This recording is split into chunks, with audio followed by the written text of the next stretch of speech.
Yo, what's going on, everybody? Welcome back to another episode of Combat Conversations, and I'm your boy AG, aka the Boxing Guru, and I'm chilling with my dude DB. What's going on with it, baby? I mean, what's going on with you, AG? I mean, just you already know what we on. Every time, every weekend, same spot, same place, same channel, every time.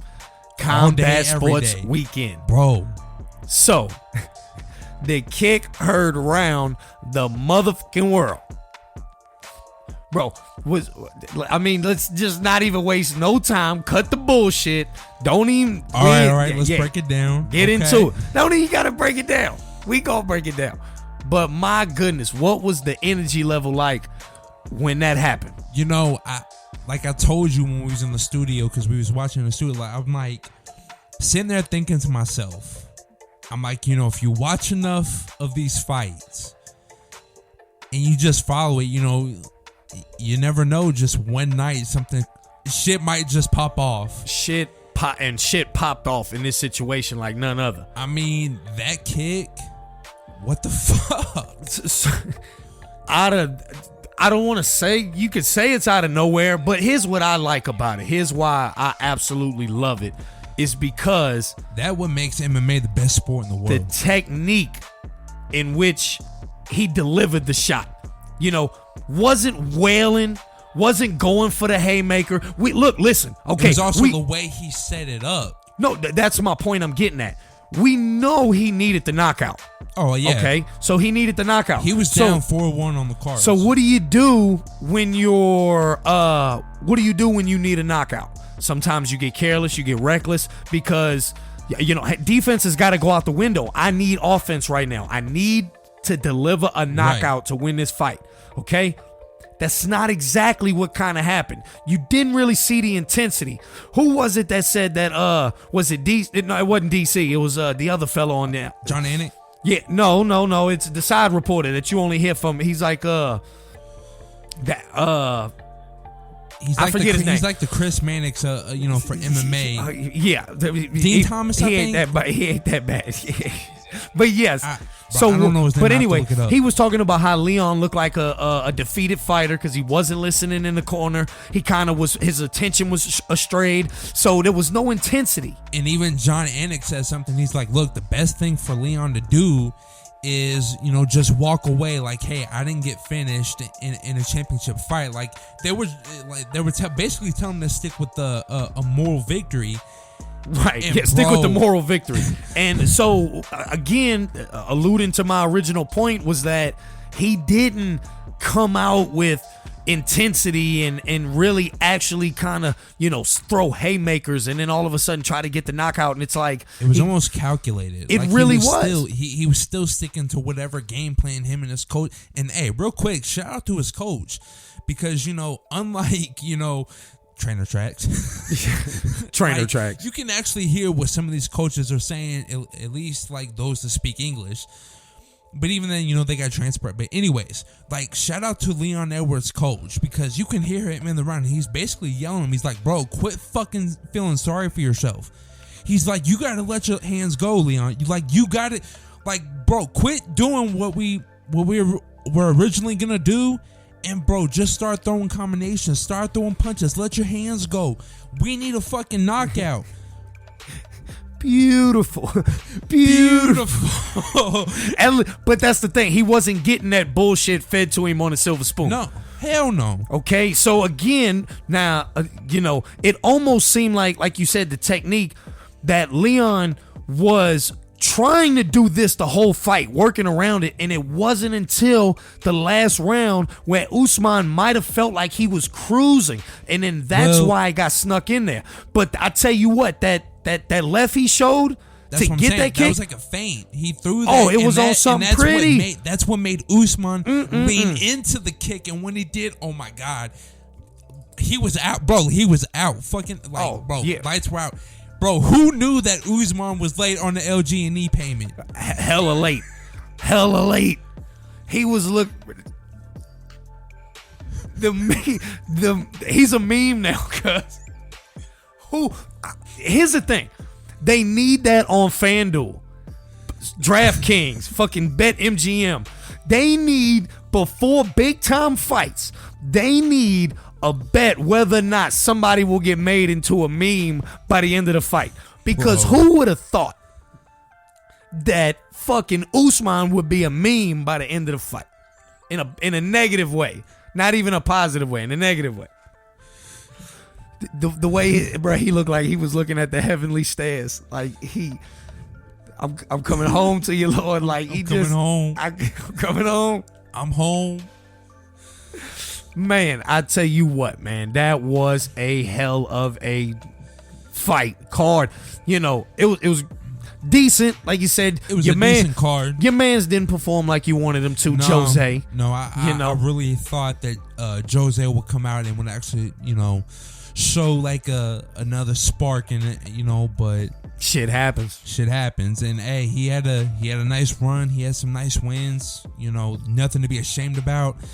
Many MMA fans out there, myself included, still think he is the true GOAT at 147 until Volkanovski goes and does his thing. Until Volk steps up. Until Volk steps up. Yes, I got Jose Aldo as my GOAT. Okay, and just to allude on it real quick, great fight between Rockhold and Paulo Costa. Yeah, I mean, hey, another legend went out. He said Dana White wasn't giving him his respect. I'm not gonna say it was it. I don't want to shit on the dude because that was his last fight, but you could really tell that that mile high altitude, because they were fighting up there in Utah with that high altitude, and man, he was not looking good at all. And Paulo Costa, solid win, but I need to see more before he makes another push at Izzy for that 185 strap. So, but all in all, way to go out, Warrior. Total respect, big heart. But, huge. It was a decent fight, but what happened with the main event? Cause that just. So that was an example. We talked about it afterwards. Pound for pound list. When it comes to that, that's an example of someone taking an L who we have higher on the pound for pound list, but still be higher than the person they lost to. Yeah. Again, we base our pound for pound list based off of skill. Because it's not like Usman was struggling throughout the whole fight. No. Like, it was looking like Leon took that first round. He took the first round, but after that, it was Usman's second. That's what made you feel like Leon was setting that up almost the whole fight. But Usman definitely 2 through 4.5 had ceased that control. Right. I heard somebody allude that Leon could have had the second one too. I don't know, second round. I don't know if one of the judges did too. But regardless, there was maybe one. Usman had a stranglehold, I believe, on the fight. He and did. It wasn't until Herb Dean decided he wanted to see some action. And then all of a sudden, bam, we get some action. Kick her around the world. Hey, who was old buddy, man? I can't even remember his name. Shame on me. It's like what I told you when he got him pinned up against the cage, kneeing him in the thigh and the ass. This dude's boring. He doesn't know what he's doing. He's scared. But when Usman has Leon pinned up against the cage and kneeing him in his thigh and ass, that's genius. Fucking masterclass. That's what you do. That's that cage IQ showing right there.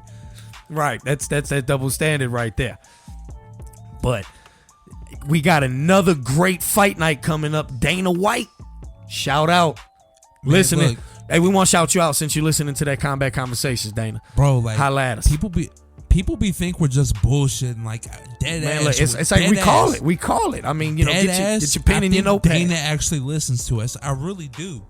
I think they do. Jake us. Paul does. Tommy Fury. Bro, like it wasn't long ago. It was only but a few episodes ago. You're sitting up here talking about how Dana's been slipping. I said he been slipping. I spoke to him directly. And next thing you know, cuz he's putting out these fight nights with these pay-per-view vibes on ABC, cuz that's huge. I think somebody gave him a win, gave him a clip. Just said, here, check this out real quick. Listen to this.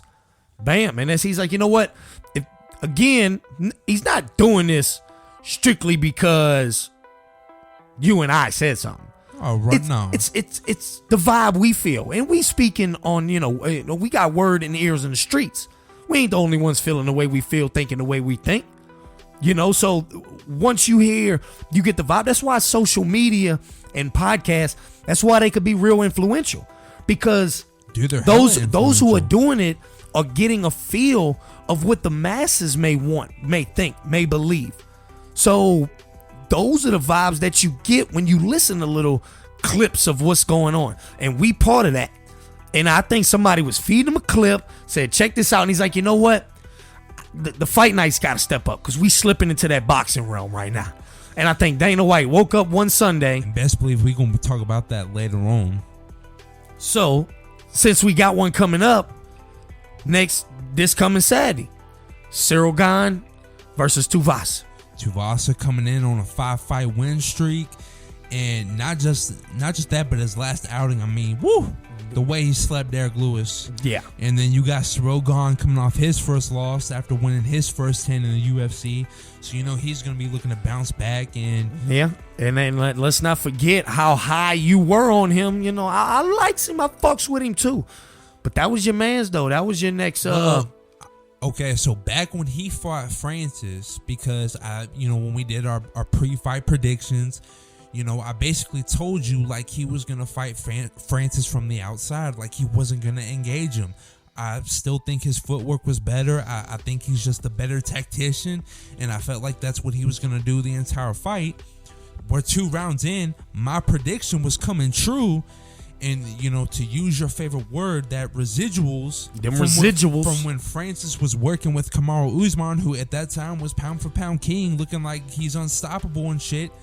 He improved drastically on his wrestling, and he fucking wrestles his way to a win. So, yeah, I still think Cyril Gane is at the top. I do believe he will become undisputed champ. Because they got that interim belt bullshit, but we ain't gonna get into that. We'll leave that argument for another day. We're gonna leave that for another day. All type of belts and shit being dropped. So boo, bro, we gonna get into that just. But no, I really do think Gane will be a champ eventually. I really do, and tomorrow is a great way. It's gonna be beyond a great way. That's it. He's got to get past the shoey to prove he really wants Francis again or anything. And if, it's vice versa. Yeah, if he shows up and shows out, I know we've been using that for Bam, but, if he shows up and he shows out, Dana White, he might be sitting there thinking, hey, yeah. I do believe so, too. Maybe we got to start thinking about, the shoey being in a championship fight. If he could take care of Cyril Gane, I think his stock is going to explode. It is. And for the first time ever, it's going to be in Gane's backyard, which is in Paris, France. Right. They never did a show out there in France, I don't think. So that's going to be big. It's in his backyard. So if you show up, you show out, you go to a top contender, a former interim champion, and you dominate him in his backyard, that's going to give Dana White absolutely no choice but to put the shoey in for a title fight. Oh, already. He's going to have to put him in because, just like I said, his not only will his stock rise because of how, what his streak or whatever, but he's got that signature. That drinking that shit from a fucking shoey. That goes a long fucking way. It works well with the crowd. That is a PR dream. Yeah. Hell yeah. But you got to back it up. You got to be able to. Because don't nobody give a shit about a guy drinking out of a shoe who just took an L. Or if you have a lackluster performance. Even that, but who you fighting? Fighting scrubs, getting past. I get it. You still, robberies and all that. Don't nobody want to see you do that. Right. If you just pulled a Josh Taylor. But okay. But if sit you that go shit out there down and if you and handle your business, the same way you slept Derek Lewis, then that's not happening. No, I'm not saying it's gonna happen. I'm saying I never said you said it was gonna happen. Bro, it's the way you implied it. It's the way the energy was going. It's the way you were flowing to. That's what I just had to make a statement. That impression. That's not. We know it's not gonna happen, but hey, we didn't think. Watch it happen. Nah, because here's the thing. Even I'm not even going to sit there and take credit because our pre-fight predictions for Usman and Edwards, I was like, look, I think Leon did enough to show he made Jack Catterall this bitch. And 1 round in, I'm looking at you in the studio. I'm like, bro, I may not be an expert, but I know what the fuck I'm talking about. And then what's Usman do? bro, he does. Bro, he showed why he's the top dog. He does what number one pound for pound fighters do. He did exactly that. Him and his team made adjustments. He came out. You know, again, there was maybe one other round you could probably get to Leon, but for the most part, majority of the fans were going to give it to Usman, and I think the judges, you know, I think they see for the most part what we see, at least in the MMA community. Boxing, different story, but we're going to get into that later. But I feel like, you know, Usman, yeah, Leon did get better, but Usman, bro, he's just levels ahead of Leon in my opinion. And again, not to take credit away from Leon, that was a great setup with the feint, like head boom kick. The technique was off the chain. Bro, it was just beautiful. It was beautiful. It's beautiful. It's like if you're a coach and you're trying to teach that shit, that's like the best example right there for it. Now, what do you get? Chimaev next if he handles good old Nate Diaz, or you think Usman's coming straight for that rematch? Nah, like if Chimaev wins against Nate, which we all know it will happen.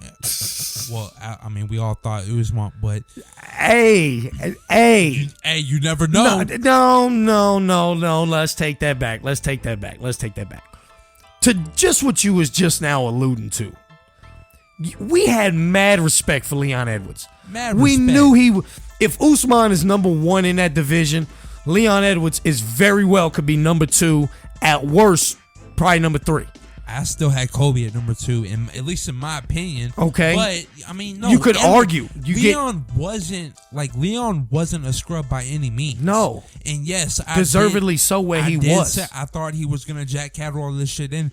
And as I was saying, like, round one in, I'm thinking, okay, like. Right, we know that, yeah. I just fucking told you this. And then Leon shows like he's levels above him, and he pretty much dominates him for the next 4 rounds. Usman, my bad. Dominates him for the next 4 rounds. Yeah.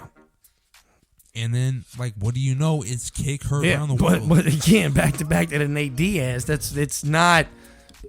I mean, that if Diaz does anything to beat Khamzat, to me, that's.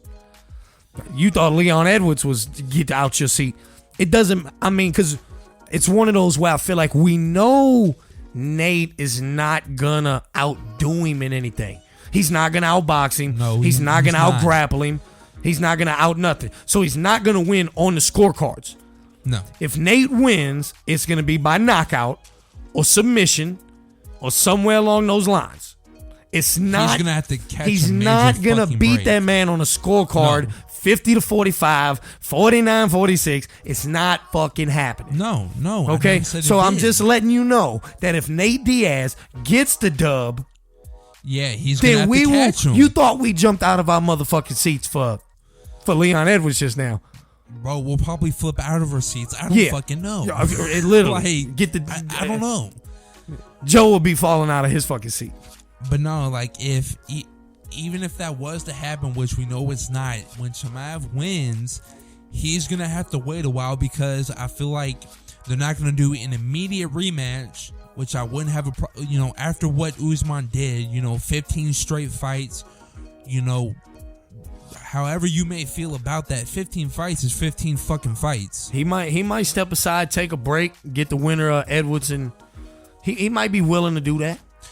I don't think so, because Dana White's talking about possibly going out there in Wembley for the trilogy, and I think that's what they want to do. And I mean, what we just saw with Tyson Fury years back, or not years back, but months back, but him with Dillian White selling out almost 100,000 at Wembley. Like, Dana White sees that that's cash money, a trilogy, from a crazy knockout. Like, bro, that's a huge pay-per-view in the making right there. So we'll see what I think that the real answer is depending on how Nate Diaz and Chimaev turns out, because if Khamzat really performs, he may want to make that rematch immediately. Dana's probably going to want to push it, because if Khamzat puts on a performance, we all might be thinking that, hey, he might go up in there and beat Leon, destroy him, or whatever. And then you don't have that excitement of Usman trying to get his belt back from Leon, who just knocked him out. Right.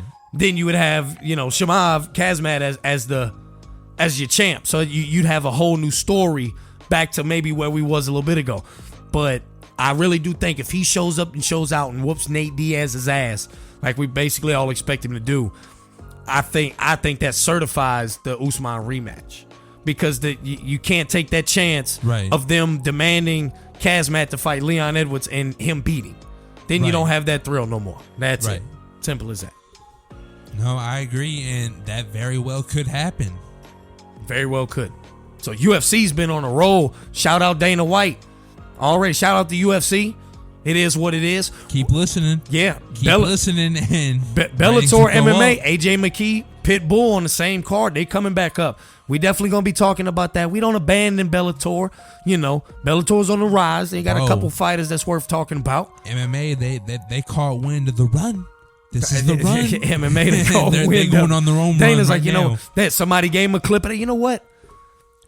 Man, I saw a boxing went through for about 8, 12, 13, 16 weeks like an NFL season.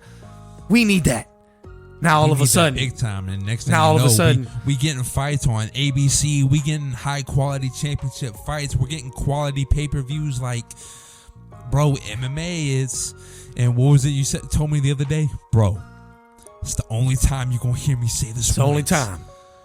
But MMA got me just as excited as boxing, bro. It does. I mean, you know me, the boxing guru. The combat connoisseur, the boxing guru. And you know, as much as I love it, it's never really tickled my fancy like that boxing has. That boxing just gets to me. Ooh. It's that sweet science. Woo. It's that sweet science. Woo. But I tell you what, that MMA's been coming around, and that UFC, man, I've been getting the chills for it. I have. Man. So let's get into my boxing guru. Sweet science. Bro, you know the best heavyweight in the world is Usyk, right? Bro, no. Maybe at that time. The Ring magazine now belongs to Usyk. Bro, he didn't beat the man that beat the man that beat the man that beat the man. That's the lineal. That's a different belt. He could bring that imaginary belt to the fight. Usyk's coming up there with 5 belts. The ring today. So let's talk about Oleksander Usyk and Anthony Joshua. What did you get out of it? Obviously, but I mean, like, just, Anthony Joshua with that afterwards rant, man. I even said this episode back how much respect I had. We talked about how the man never really made excuses. We talk about Wilder and the warm Kool-Aid and the heavy suit. Because he was losing it second by second. I told you, as he's talking, I said my respect meter is going down for AJ every second he don't put that mic down. And at any moment, he just could have salvaged it by ending it. That's the point. Just kind of like, and that's what I had to say, and end it. And it wouldn't have been, but this man went on for over like 4 minutes or something like that. And to talk about his struggles, whatever, apparently my man got busted with that Mary Jane. Hey, Jay. Man, what you doing with that? Hey, I guess he's going through, I guess your man's is going through some. He going through something, all right. Something's bothering him. You going through Usyk. He didn't go through, you know, Usyk got that man mental fucked up. I'm serious.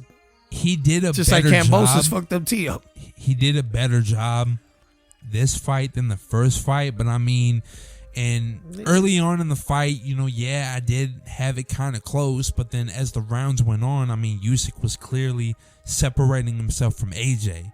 And even though AJ he did have a much better performance. That's what the first fight, you know. But it wasn't bland food. But it wasn't nowhere near what Alexander Usyk was putting out. No, I think Anthony Joshua had his chance in the 9th round. You know, we all saw that. Could have put him away. We know Anthony Joshua's power is up there. It ain't one punch knockout like Deontay Wilder, but Anthony Joshua is much powerful enough to land a 1, 2, 3 punch combo and easily put you on your ass. You know, yeah, and you could see it. Even there was a few times in the first fight, there's a few times in the second fight that AJ got that combination off, whipped Usyk's head back, but didn't put the pressure on him. Didn't apply it. Didn't keep going. Bro, Using that reach. Using fight. that size. I'm telling you the whole fight. He needed to pressure Usyk. I don't know why he wouldn't. That's what.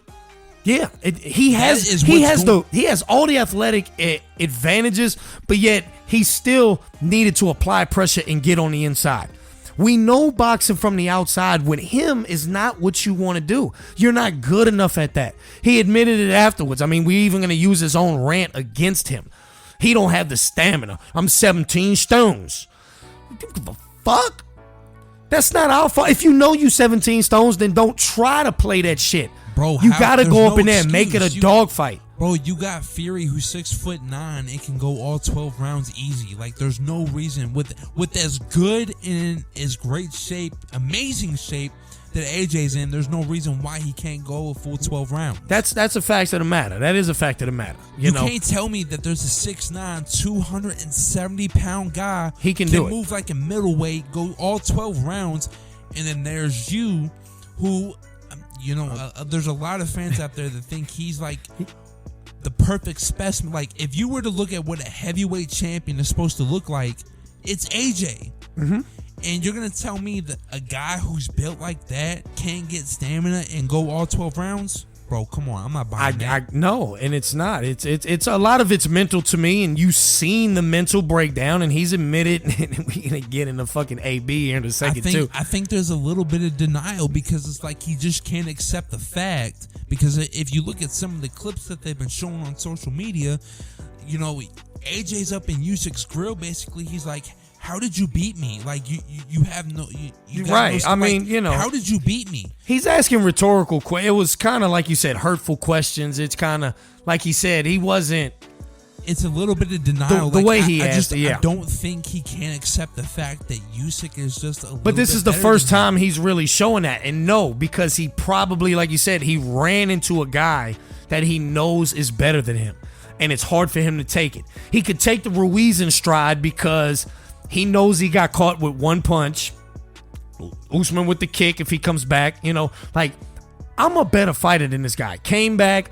Yeah, we're a little upset that he danced around with him. But again, he's such vastly superior to us, to Ruiz, that he could dance around him and get the dub. He could Devin Haney him.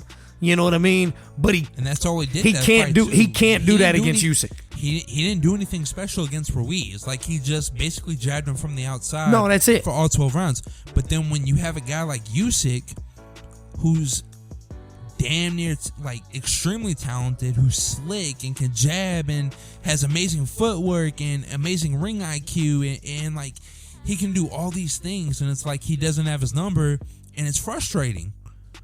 I think once you see Usyk and Fury in the ring together, I think you're gonna see Usyk's stamina too. Because even then, you know, 6'9", you know, when he was putting all that weight on Wilder and stuff, you saw him, you know, gas a little bit, you know. But he can go all 12, no doubt. We've seen him go all 12, no problem.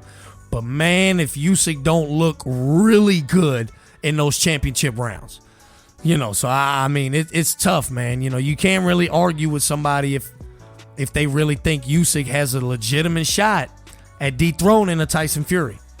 I mean, I think Tyson Fury is still the number one heavyweight, but I never said he was gonna dog walk Usyk, and I don't think like Fury, as much as people like to joke and that, like I really do think that Fury is a smart fighter. When I say, I'm not just talking about in the ring, but I think like preparation, like the way he prepares for his fights, like he's not gonna come in at 270 against Usyk. He did that for Wilder because Wilder is a power puncher. He wanted to go power for power with Wilder. I feel like what he's gonna do is try to slim down, kind of look like how he did in the first fight against Wilder, and he's gonna actually box Usyk. Like he's not gonna try any of that shit like he did against Wilder. He's gonna have to be he's gonna have to switch up the swag a whole bunch. I don't think either are gonna like knock each other out or nothing like that. Like I feel like it's gonna be like how he performed against Klitschko. I'm not saying he's gonna dominate Usyk like the way he did against Klitschko. Hell no. But it's gonna be that kind of fight. Like you're gonna have people, they're fucking running. They're not. No. they're doing the sweet style like they're boxing. We'll see, because here's my point. You're gonna see high level elite boxing between Usyk and Fury. And here's my point. Like you said, Deontay Wilder is not much of a boxer, knockout artist. So we know Tyson Fury's light and elusive on his feet, but he didn't have to be all out elusive and light on his feet, because we know how Wilder is. So if he actually tries to twinkle toe his way around a lot more with Usyk, which he's gonna have to do, you may see a little bit more. He might have to use up that gas tank a little bit more when it comes to dancing around, boxing from the outside. You know, there were times, like you said, he came in heavy because he wanted to bang with Wilder. He wanted to lean that weight on him. And that's what Wilder said. That's what Tyson Fury did definitely in the second fight and a lot in the third. He leaned on him a lot, gave that weight on. If he's leaning on him, putting that weight on him, then you know he's not dancing around on his feet too much. Well, I mean, there were times where AJ was able to like lean in on Usyk. So, I mean, granted, it may not have been a lot, but I feel like if AJ can get his, the way he can grapple on Usyk, if he can do that, I feel like Fury, who's the much better fighter, can also. It's going to have some lasting effects on Usyk throughout the fight. I get that. But like, Usyk can box. I also feel like Usyk doesn't really have the power to actually, like, I know heavyweight's a different animal. I know one punch changes everything. But it's not like, he's built like fucking Zhang is, where he's 7 feet tall. No. Like, Usyk's not going to have any real power to actually do any real damage to Fury. So I think, obviously, if Usyk is going to win, it's going to be on the points. And we've talked about time and time again, like, judging, scoring, it's subjective. And if you're not putting that power out, like, yeah, you can be active all you want, but if you're not doing any real damage, and we know Fury, even when he's lean, even when he's fighting from the outside, he can still do damage. That might be huge for him. He can, but I think Usyk is one of those break you down damages, because his, we talk about flush shots, clean shots, being accurate, timing, not just out there kind of wailing.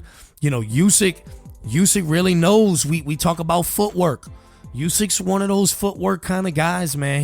His overall outside skills just really translate, obviously, at the levels he's been at. And going inside is extremely tough on him. AJ's even proven that it's tough to exactly do that. He tried to box from the outside a lot more than he should have.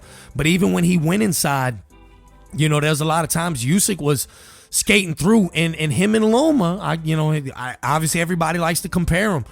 But that step around punch, where you think they're about to get in the corner, and then all of a sudden they hit you with that step, and then bam, they out of the corner. So that their footwork on Usyk is next level to me, and I can't wait. We got a lot of fights announced coming up.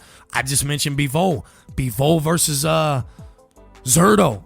Damn, man, what a fight coming up. And then on top of that, you got Inoue, the monster, he's fighting back on my favorite day of the week, Tuesday. He's looking to become undisputed, and I mean, we already know he's gonna fucking cook, serve up, like. Top Rank also on, Anthony Joshua and Usyk on early in the day, all the way in Saudi. So hopefully Usyk and Fury definitely get that going, because we definitely want to see that undisputed fight.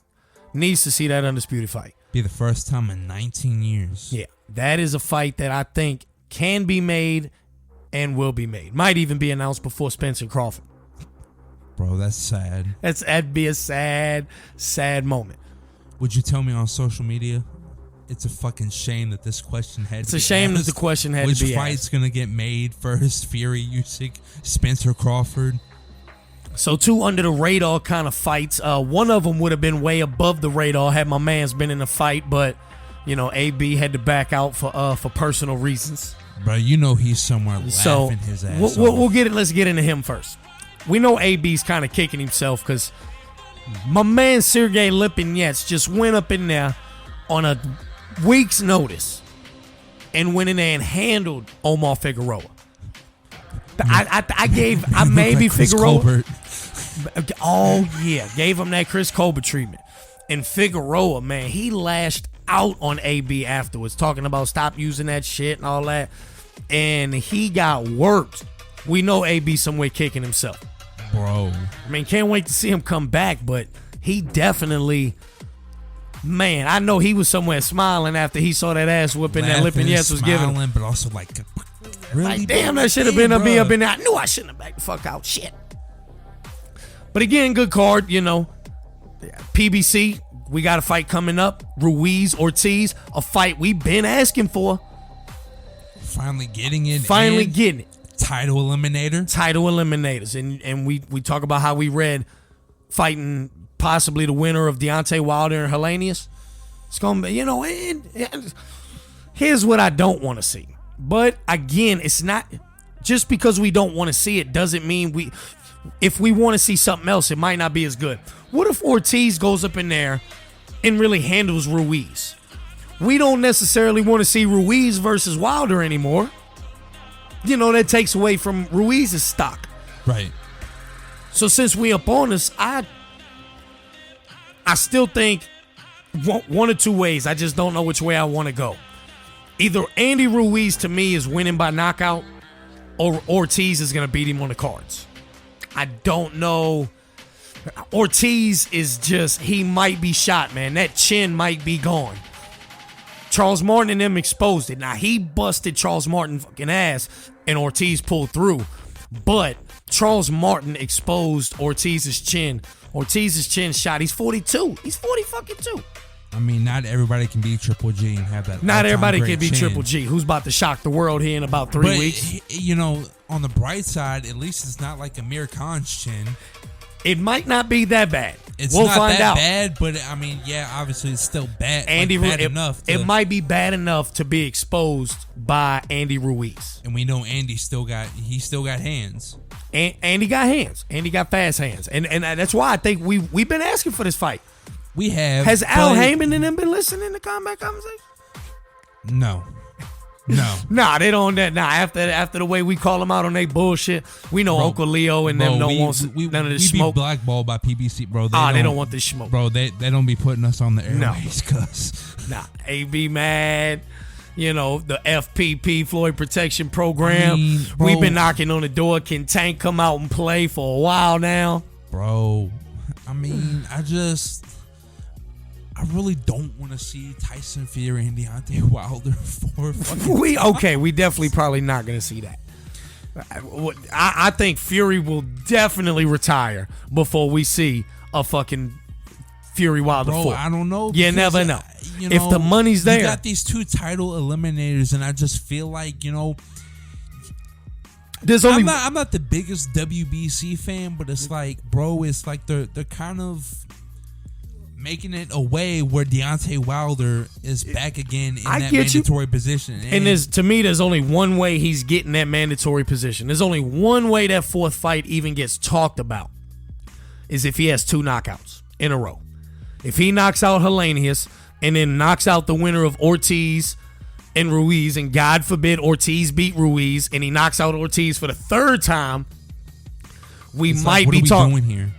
We might be talking about another Fury fight, because it's like, oh my God, he still can knock everybody out, and he's knocked Fury down a bunch of times. Maybe he might get him this time. And they're going to run with that. No, he won't. No, it's not. They can fight 10 times. Wilder's not beating Fury. No, he's not. And again, and it's not hating on Wilder. No, kudos to him. Fury took Wilder's best punches. He took them, and that's why I'm saying that the 4th fight can be a definite possibility, because if Wilder winds up showing again, I'm still knocking motherfuckers out. And we know how he gave Fury those licks, but Fury got up. It's only a matter of time. You might be the 5th fight, might be the 6th fight. But if he's proven that he can knock others out, that I still got this right hand of a bomb, they want to see Fury get out on his ass so bad. So anyway, we off the PBC.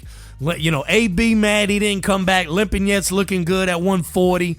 It just all type of shit. Tank ain't nowhere near coming back. I don't even know. We'll have to check the PBC schedule and see what's coming up. But Top Rank got a nice little schedule coming up. Take it a couple steps back. Emmanuel Navarrete disappointed. Simple as that. Let's talk about it real quick. Baez up there just straight. From what I'm watching while we watching the UFC card and everything, Baez was just outworking Navarrete. And that shit that he likes to do with that lunge hook, it wasn't working. It really wasn't working. But then all of a sudden, he catches a bad night, or was it like he's just not like that? I think it was a... Do you think it's a little bit of both? I think it was a combination of the game plan not working against this type of fighter and maybe having a bad night. Because we know Navarrete is really like that. The man could box. He's got that style. It works. But the way Baez was going about business, like we have talked about with AJ, is Baez was getting inside, doing work. And I think you look at the majority of the card, Baez was just really the more active, accurate boxer.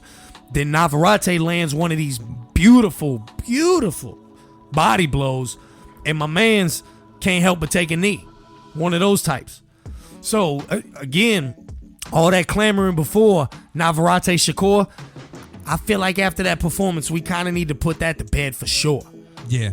Yeah, absolutely. Really. And then Shakur's coming up in about another month. Can't wait till he puts on a show against Conceição. To me, that's the real WBC champ. Yeah. Oh, we already know that. Nah, I take that back. The real WBC champ should be and is Shakur Stevenson. But he should have taken it from Conceição. Let me make that clear. All right, let me make that clear.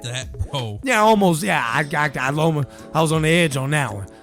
Because the real one got it. But I mean, look, we know he's gonna win, but yeah, I mean, come on, bro. Shakur Stevenson, so, bro, he's that dude. We know it, you know. So just. But we got another one coming up, Top Rank. Like I said, putting on shows. We talk about it. Good non-title fights. Pedraza versus Comey. Measuring sticks. Kind of, I think Sean Porter. Take that back. Keith One Time was on podcast. One Time Thurman was on podcast talking not too long ago.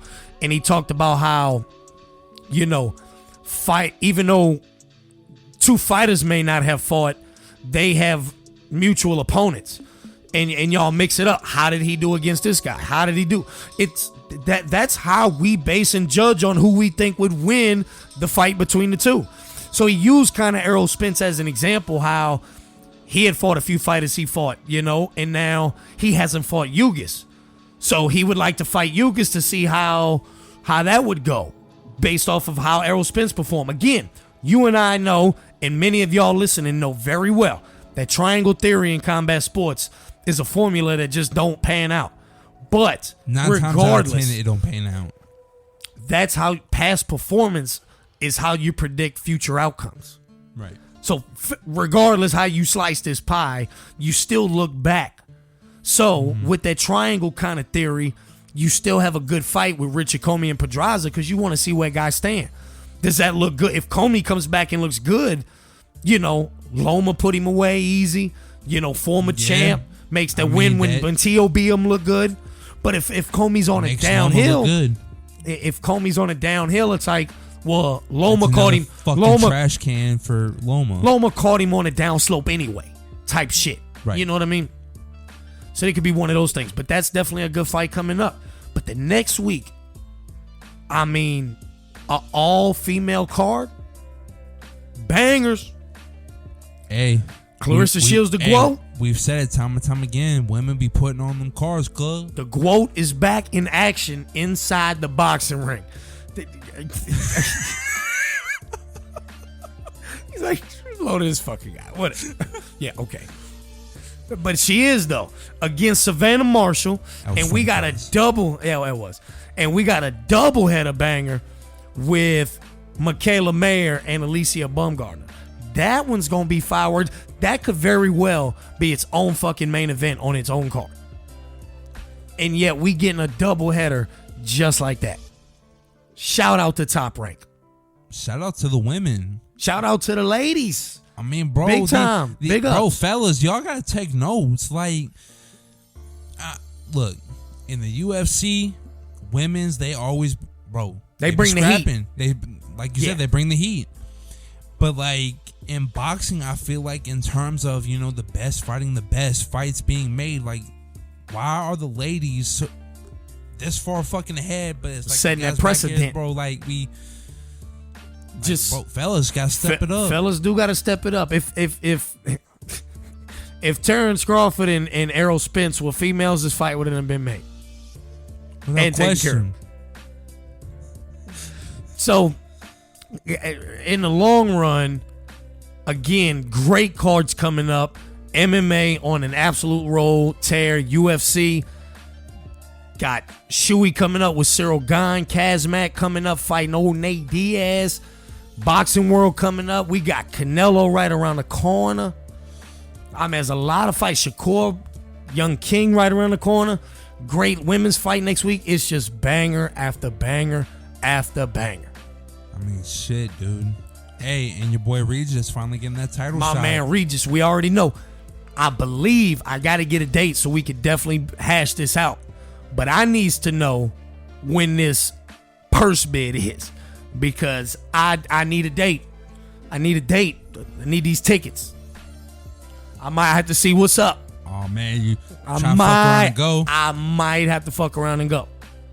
I'm gonna have to see. We gonna see when that date is. You know, we got a lot of plans coming up. My Combat Conversations might have to be on the scene for that junior lightweight WBC crown. Say less, bro. I might have to do that too. Say less. We might have to. Combat Conversations on the scene. Gonna be live, bro. Already. So, anything else for the fans? Because it's been a hot couple weeks, and we got more fire coming. More to come. That's all I gotta say. Shout out to the brethren, you know, had to decease and exist. But we here to take up the mantle, you know.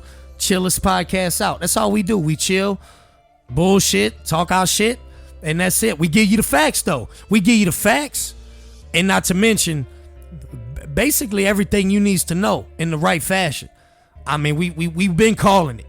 I mean, Dana White listening to Combat Conversations. Jake Paul been on it. Y'all he been on it. Y'all think we be bullshitting? But already. Nah, man. I mean, look, I ain't saying we a couple experts, but we know what the fuck we talking about. Know exactly what the fuck we talking about. Test it. So, once again, I've been your boy AG, a.k.a. the Boxing Guru. Follow us on Twitter at Combat504. My man DB at Combat Convo 502. Make sure y'all follow us on Twitter. Get the latest takes and opinions. So, I've been your boy AG. And I'm your boy DB. Peace.